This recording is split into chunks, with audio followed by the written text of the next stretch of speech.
Hello everyone, welcome to my YouTube channel study with Harshita. आज की हमारी वीडियो है एचटेट जो कल हमने डिस्कस किया था उसके एलिजिबिलिटी क्राइटेरिया प्रोसेस के रिगार्डिंग सब हमने बात की थी। जैसा कि कल मैंने प्रॉमिस किया था आपको कि आपको जो सिलेबस का पीडीएफ डिटेल पीडीएफ कॉमर्स वालों का मिल जाएगा। ठीक है, उसी के साथ मैं हाजिर हूँ। तो चैनल को लाइक कर देना, सब्सक्राइब कर देना और बेल आइकन को प्रेस करना बिल्कुल मत भूलना, ताकि वीडियो की नोटिफिकेशन आप तक जल्दी से जल्दी पहुंच सके। ठीक है, उसके साथ हम शुरू करते हैं। हमने एचटेट एग्ज़ाम का जो पैटर्न है वो क्या रहने वाला है, पीजीटी कॉमर्स की मैं बात कर रही हूँ। उससे पहले मैंने टीजीटी, पीआरटी और पीजीटी के लिए सब के लिए कल डिस्कस कर लिया था। अगर आपको एचटेट के रिगार्डिंग कोई भी डाउट है regarding the process, fees and कितने पासिंग मार्क्स चाहिए उसमें ठीक है, वो सब उसमें डिटेल में मेंशन है। क्या उसका क्राइटेरिया रहने वाला है, क्या उसकी क्वालिफिकेशंस रहने वाली हैं। ठीक है, यहाँ पर चाइल्ड डेवलपमेंट एंड पेडागोजी के क्वेश्चंस 30 क्वेश्चन आएंगे, 30 मार्क्स के हैं। ठीक है, ये हमें कहाँ से करना है, ये हमें अपनी जो बीएड वाली बुक से है वहीं से करना है। ठीक है, वो मोर देन सफिशेंट है, लेकिन हमें डीप स्टडी करनी है उस टॉपिक की, क्योंकि वो अकेला 30 मार्क्स हमारे कैरी करता है। फिर लैंग्वेज में हिंदी और इंग्लिश, ठीक है, 15 ईच क्वेश्चन आएंगे और ये इसका जो लेवल रहेगा वो 10th तक का रहेगा। ठीक है, जनरल स्टडीज़ की हम बात करते हैं तो 30 क्वेश्चंस आएंगे, 30 मार्क्स के। 10 का क्वांट आएगा आपका, 10 के रीजनिंग प्लस में हरियाणा जीके भी आएगी।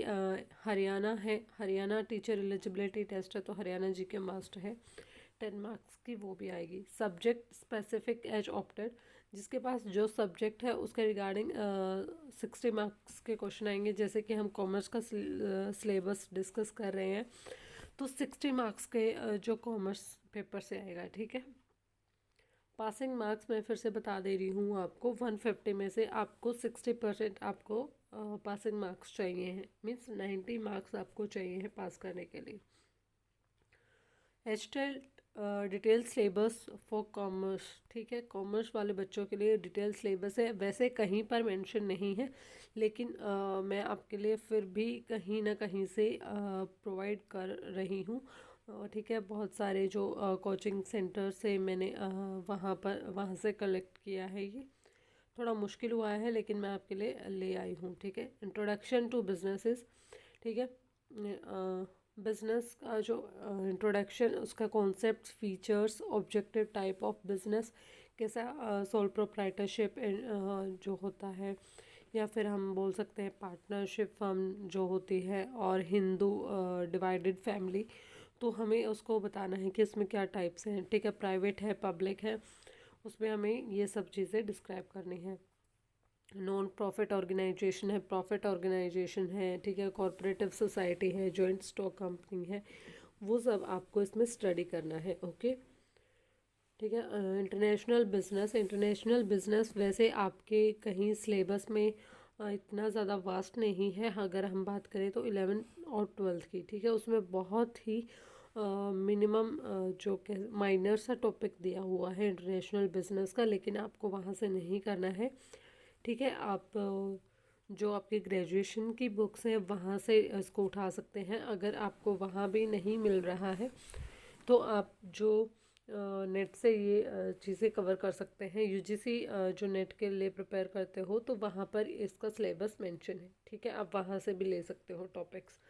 मैनेजमेंट प्रिंसिपल्स, ठीक है, मैनेजमेंट के प्रिंसिपल, फ्यूल और टेलर के जो प्रिंसिपल्स हैं, प्लानिंग, ऑर्गेनाइजेशन, इनमें हमें सीक्वेंस में क्वेश्चन आ सकता है, इनकी सीक्वेंस क्या है और किसके बाद क्या आता है। ठीक है, और कंट्रोलिंग मीन्स ये अपने आप में एक वास्ट टॉपिक है। जैसे प्लानिंग हो गया, ऑर्गेनाइजेशन, कोऑर्डिनेशन, कंट्रोलिंग, इन पे एक स्पेसिफिक बुक भी है। तो आपको उतना ज़्यादा नहीं पढ़ना है, आपको सिर्फ क्या करना है, अपने कॉन्सेप्ट्स को क्लियर करना है। ठीक है, अगर आप 11th-12th की जो बुक्स है, एनसीईआरटी बुक्स हैं, उनको कवर कर लेते हैं, प्लस में आप जो आपके ग्रेजुएशन की जो बुक्स हैं उनसे गो थ्रू हो जाते हो, तो आई थिंक कोई डाउट नहीं रहेगा आपको, आपका पेपर निकाल ही जाएगा। ठीक है, ऑर्गेनाइजेशन बिहेवियर, ठीक है, ये मैंने आपको बता दिया है। Planning, organisation, coordination, leading, directing, controlling. ठीक है, हमें कैसे कंट्रोल करना है, कैसे हमें लीडरशिप जो लीड करना है अपनी जो फर्म को, अपने ऑर्गेनाइजेशन को। ठीक है, पर्सनैलिटी, बिजनेस एनवायरनमेंट। ठीक है, कौन कौन से फैक्टर इम्पेक्ट करते हैं हम जो बिजनेस को। ठीक है, इंटरनल एक्सटर्नल फैक्टर्स, क्या क्या उसके लिए रेमेडीज़ हैं, गवर्नमेंट को क्या इम्पेक्ट करता है। ठीक है, वो सब चीज़ इसमें हम देखेंगे। CSR, ये आ जाएगा आपको, corporate social responsibility, total quality management. ठीक है, आपको टिका हुआ भी बहुत इंपॉर्टेंट टॉपिक है इसका, आप मीनिंग आपको क्लियर होना चाहिए। ठीक है, इसकी जो बेसिक्स है, जो टाइप्स है, आपके फीचर्स हैं, वो सब आपको आने चाहिए। ठीक है, मैं आपको एक चीज़ और बता देती हूँ, जो स्पेसिफिक डेट जो के टॉपिक्स होते हैं, फॉर एग्जांपल ISO कब आया, WTO कब आया, हेडक्वार्टर कहाँ है इसका, सेबी कहाँ पर है, मीन्स कब ये उसमें आया। ठीक है, LPG कब आया। तो ये ऐसे ऐसे क्वेश्चंस है जो डायरेक्ट पूछे जा सकते हैं। मार्केटिंग मैनेजमेंट, मार्केटिंग मैनेजमेंट ये बहुत इंपॉर्टेंट यूनिट है। ठीक है, इसमें मार्केटिंग के concepts, evolution of marketing, marketing mix, product line, promotion mix, वो सब चीज़ें इसमें आ जाएंगी। ठीक है, आपको प्रमोशन कैसे करना है अपने प्रोडक्ट के लिए, कैसे कौन कौन सी मार्केटिंग टेक्निक्स, इसमें डिफरेंट डिफरेंट टेक्निक्स हैं। ठीक है, कहाँ पर कौन से एरिया में कौन से सुटेबल है, वो सब चीज़ें आपको देखनी है। ह्यूमन रिसोर्स मैनेजमेंट, अपने जो ह्यूमन रिसोर्स मैनेजमेंट को कैसे मैनेज करना है, कैसे उनको ट्रेन करना है, रिक्रूट करना है, और उनकी जॉब को एनालाइज करना है, उनकी परफॉर्मेंस को देखना है। अगर परफॉर्मेंस कम है तो क्या करना है, ज़्यादा है तब उन्हें कैसे अप्रिशिएट करना है उस परफॉर्मेंस को मेंटेन करने के लिए। ठीक है, वो सब चीज़ें हमें इसमें देखनी है। कंपनसेशन, कुछ एम्प्लॉयज़ ऐसे होते हैं जो कंपनसेट करने के बाद खुश हो जाते हैं, और कुछ एम्प्लॉयज़ होते हैं जिन्हें मीन्स कंपनसेशन की ज़रूरत नहीं है, उनको मीन्स अप्रिशिएट कर दिया जाए, या फिर उनका परफॉर्मेंस या कह सकते हैं पोजीशन को अप्राइज कर दिया जाए। ठीक है, वो पोजीशन के लिए भागते हैं, और कुछ क्या है, मनी के पीछे भागते हैं, वो डिपेंड करता है। कंज्यूमर प्रोटेक्शन, ठीक है, इसमें मीनिंग आ जाएगा इम्पोर्टेंस और क्या प्रोविजंस हैं। ठीक है, और मीन्स कहाँ पर इसके ग्रेवेंस सेल्स जो हैं, जहाँ पर कंज्यूमर अपने क्या कर सकते हैं, हेल्प ले सकते हैं, या फिर अपनी क्वेरी वहाँ पर कर सकते हैं। बिजनेस सर्विसेज, बिजनेस सर्विसेज में यहाँ पर हमें बैंकिंग के जो सर्विसेज हैं, कौन से चैनल, क्या क्या चैनल हैं डिस्ट्रीब्यूशन के, लॉजिस्टिक, कम्युनिकेशन। ठीक है, वो सब चीज़ें हम इनके बारे में क्लियर कर लेंगे।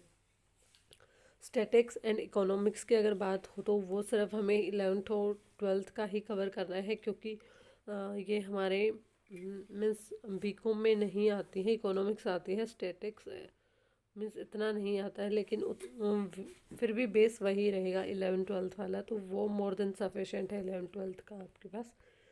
आ जाइए यूनिट 2 में, फाइनेंशियल मैनेजमेंट। ठीक है, फाइनेंशियल मैनेजमेंट में आपको देखना है उसकी meaning, importance and objective. Financial planning, हमें अपने फाइनेंस को कैसे प्लान करना है, हमारा कैपिटल स्ट्रक्चर है वो कैसा होना चाहिए। ठीक है, leverage, fixed and working capital, हमें मीन्स अपनी कंपनी में कैसी जो रेशो रखनी चाहिए। ठीक है, डेब्ट इक्विटी रेशो क्या होनी चाहिए, लेवरेज की कौन सी रेशो जो कंपनी के लिए बेनिफिट है। ठीक है, कितना हमें लेवरेज यूज़ करना चाहिए।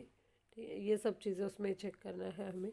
फाइनेंशियल मार्केटिंग, कुछ मार्केट के जो इंस्ट्रूमेंट्स होते हैं फाइनेंस के, जैसे money market instruments, capital market, primary market और सेकेंडरी मार्केट। ठीक है, और इसमें सेबी भी है, stock exchange board of India.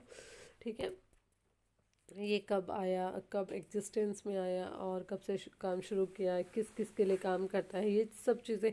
Money market क्या है, चिट फंड्स क्या हैं, और इंस्ट्रूमेंट्स, पेपर बिल क्या है, प्रॉमिसरी नोट क्या है, वो सब चीज़ें, डेबिट नोट क्या है, क्रेडिट नोट क्या है, वो सब आपको क्लियर होना चाहिए। ठीक है, अकाउंटिंग, अकाउंटिंग में मीनिंग, ऑब्जेक्टिव्स आ जाते हैं हमारे। ठीक है, features of accounting, accounting principles, accounting concepts और अकाउंटिंग स्टैंडर्ड, ये तीन बहुत ज़्यादा इंपॉर्टेंट है इस टॉपिक में। ठीक है, आप मीन्स ये छोड़ के नहीं जा सकते, प्रिंसिपल्स, कॉन्सेप्ट्स एंड स्टैंडर्ड्स। ठीक है, यहाँ से गोइंग कंसर्न कॉन्सेप्ट हो गया जैसे। ठीक है। बहुत सारे ऐसे मैचिंग कॉन्सेप्ट की हम बात कर लेते हैं, तो वो कॉन्सेप्ट आपको पूरे करके जाने हैं। Fund flow statement and cash flow statement, ये 11th या आई थिंक 12th में है, तो ये चैप्टर भी आपको करके जाना है, जो कि हमें फ़ंड के बारे में नॉलेज देता है कि हमारे पास जो फ़ंड कितना आउटफ्लो है, कितना इनफ्लो है। यहाँ पर कैश फ्लो होता है, वो कैश के बारे में देता है कि कितना कैश आ रहा है, कितना कैश जा रहा है, उसके बारे में स्टेटमेंट बनाई जाती है। प्रोसेस ऑफ अकाउंटिंग, अकाउंटिंग का जो प्रोसेस है वाउचिंग करते हैं हम। मैंने इसके रिगार्डिंग एक पूरी वीडियो बना रखी है, ठीक है। मैंने अपने उस पर सीरीज़ शुरू कर रखी है 11th और 12th के लिए, ठीक है। वहाँ से आप ये अकाउंटिंग का जो पूरी जो ये वाला यूनिट है, वहाँ से आपकी क्लियर हो जाएगी बिल्कुल। वाउचर क्या होता है, transaction accounting, equation, debit and credit rule, books of original entry, journals, special purpose book. जो जैसे स्पेशल पर्पस बुक की हम अगर हम बात करें तो उसमें परचेज बुक्स, सेल्स बुक, ये सब चीज़ें आ जाएंगी इसमें। या फिर मशीनरी, मोहन शोहन, मीन्स एक स्पेशल पर्पस के लिए बनाई गई है। लेजर पोस्टिंग, फिर उसमें क्या कर देंगे, लास्ट में क्या कर देंगे, लेजर अकाउंट बना लेंगे और उसमें पूरा जो डेबिट और क्रेडिट अमाउंट होगा वहाँ पर पोस्ट कर देंगे, ठीक है। अकाउंटिंग ऑफ कंपनीज, कंपनीज का जो अकाउंटिंग है, share capital, type of shares, कितने टाइप के शेयर्स यूज़ किए जाते हैं, डिबेंचर्स, क्रेडिट, इक्विटी शेयर्स, ठीक है। वो सब इसमें हम देखते हैं। प्रेफरेंस शेयर्स, और कौन कौन से हमें कब इशू करने हैं, क्या उनकी वैलिडिटी होती है, किस टाइम तक हमें वो रिडीम करने हैं, कौन उन्हें ले सकता है, कौन नहीं ले सकता है, अलॉटमेंट कैसे हमें अलॉट करते हैं, फॉरफिचर ऑफ शेयर्स, री issue of shares, debenture types and methods of redemption, हम उनको कैसे अलॉटमेंट पे बुलाए जाते हैं, पार पे भी ले सकते हैं हम, प्रीमियम एंड डिस्काउंट पर हमारे शेयर्स जो जाते हैं। फाइनेंशियल स्टेटमेंट एनालिसिस की हम बात करते हैं तो उसमें meaning, importance and limitation of financial statement. Financial statement बनाई क्यों जाती है, the main purpose of financial statement is to find out the true and financial position of a company, ठीक है। इससे क्या है, हम profit and loss of company को भी हम एनालाइज कर पाते हैं। कंपैरेटिव स्टेटमेंट हो जाती है, हम प्रीवियस ईयर के साथ अपनी जो प्रेजेंट की जो कंडीशन है, जो पोजीशन है, उसको कंपेयर कर सकते हैं। Common size statement analysis, accounting ratios, क्या अकाउंटिंग रेशोज़ होनी चाहिए, ठीक है। इसके फॉर्मूलाज हैं वो आपको याद करने हैं। साइज स्टेटमेंट्स, देखो इसके प्रैक्टिकल क्वेश्चंस बहुत ज़्यादा लंबे नहीं होते हैं। मोस्टली जो शेयर्स वगैरह के जो क्वेश्चंस हैं वो आते हैं, लेकिन बहुत ज़्यादा मुश्किल नहीं होते हैं, ठीक है। बहुत छोटे जो क्वेश्चन होते हैं वही आते हैं। ओके, आई थिंक मैंने पूरा आपको अच्छे से बता दिया है, आपको समझ भी आ गया है। अब आपको क्या करना है, कहाँ से आपको कवर करना है, ठीक है।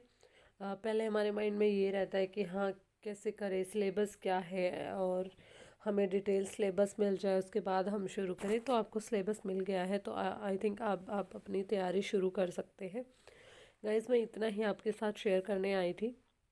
जैसा कि मैंने प्रॉमिस किया था, थोड़ी तबीयत ख़राब थी लेकिन मैंने ट्राई किया बनाने का। ओके, अगर आपको मीन्स इसके रिगार्डिंग स्टडी मटेरियल चाहिए तो आप मुझे कमेंट सेशन में कमेंट कर सकते हैं, ठीक है। और मैंने अकाउंटिंग की 2-3 वीडियोस चैप्टर्स की वो ऑलरेडी डाली हुई है, मैं उसका लिंक भी आपको शेयर कर दूँगी, वहाँ से भी आप अपने कॉन्सेप्ट क्लियर कर सकते हैं, ठीक है। थैंक यू गाइस, इतना ही शेयर करना था। चैनल को सब्सक्राइब करना ना भूलें और बेल आइकन को प्रेस ज़रूर कर लें ताकि नेक्स्ट वीडियो की नोटिफिकेशन आप तक पहुंच जाए। Thank you guys, good night, bye bye.